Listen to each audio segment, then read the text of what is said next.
Ever hear of the notorious Jiggle TV era of television? It took place during a time when TV shows were transitioning from dealing with traditional women who were modest, put-together homemakers to independent ladies who weren't afraid to step on a few toes. Popular series like Charlie's Angels, Battle of the Network Stars, and Wonder Woman introduced the Jiggle to the masses, but not everyone was happy about it. The expression Jiggle TV was first introduced by Paul Klein, an NBC exec who despised the way the network's biggest competitor, ABC, pumped out a string of shows that drew in large numbers of viewers by relying heavily on sexy, semi-clad women. Looking back on this arguably groundbreaking era of TV, it's pretty obvious the industry got away with a lot of things that would more than likely be censored today. Stay tuned. Lynda Carter as Wonder Woman. When Wonder Woman premiered on TV in 1975, she surprised audiences with her breathtaking beauty. Lynda Carter, the actress who played the Amazonian goddess, knew she had to use her sex appeal to make the show as successful as possible. When she caught wind that critics were speaking negatively about her character, the way she looked,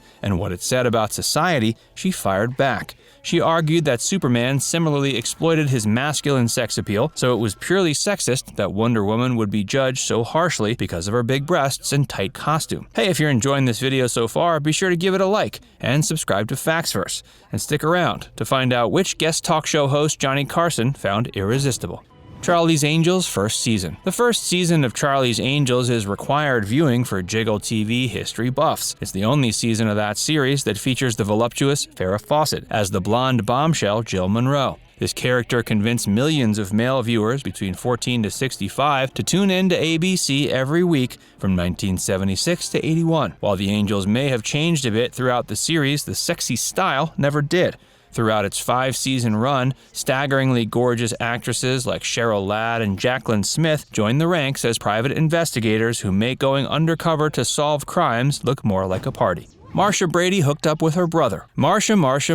Fans from across the globe were magnetically drawn to the fresh-faced, wholesome eldest daughter of the Brady family. Marcia Brady might have been a bit of a goody two-shoes, but that made her that much more alluring to viewers. But off-screen, Maureen McCormick was the polar opposite. She shared in her autobiography that while she was working on the show, she was taking drugs and partying hard whenever the cameras weren't rolling.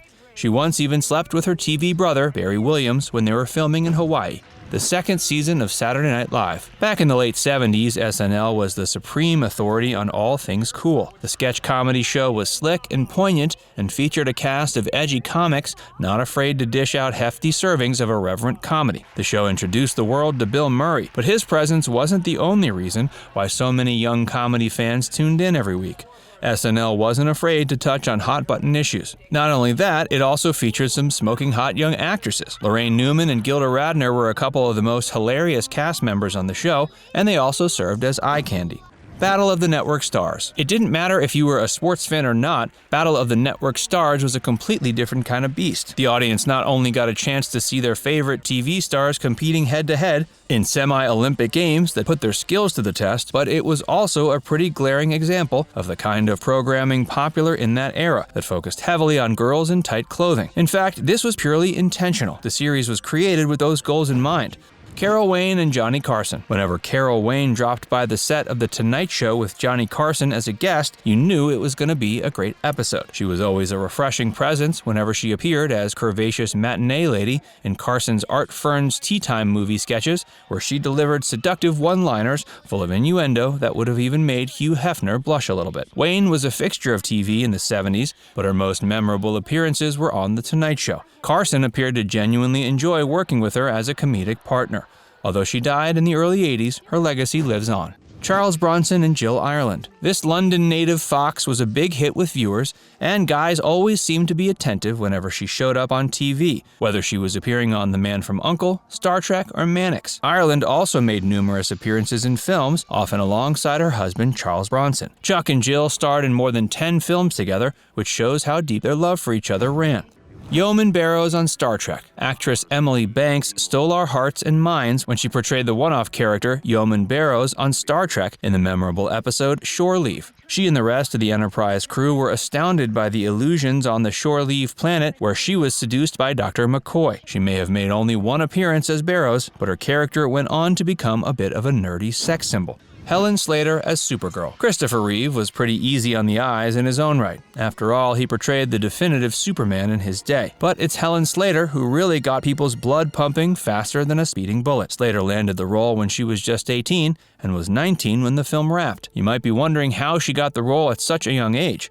Well, Slater claims she got the role from being bold. When she went in for her screen test, she wore a cape and skirt and walked into the room wearing glasses as Lynda Lee. She was fearless, but a lot of that confidence came from her days honing her craft at a performing arts high school. Robyn, Hilton, and Johnny Carson. If you've ever seen Blazing Saddles, then you already know how sexy Robyn Hilton is. Not only is she drop-dead gorgeous, but she has a voice that has the power to drive men wild. Even Johnny Carson wasn't immune to her wiles. When the legendary talk show host interviewed Hilton, he was dumbfounded by the Playboy model and actress. It's not every day a talk show host openly flirts as he did, and it was a remarkably humanizing thing to witness.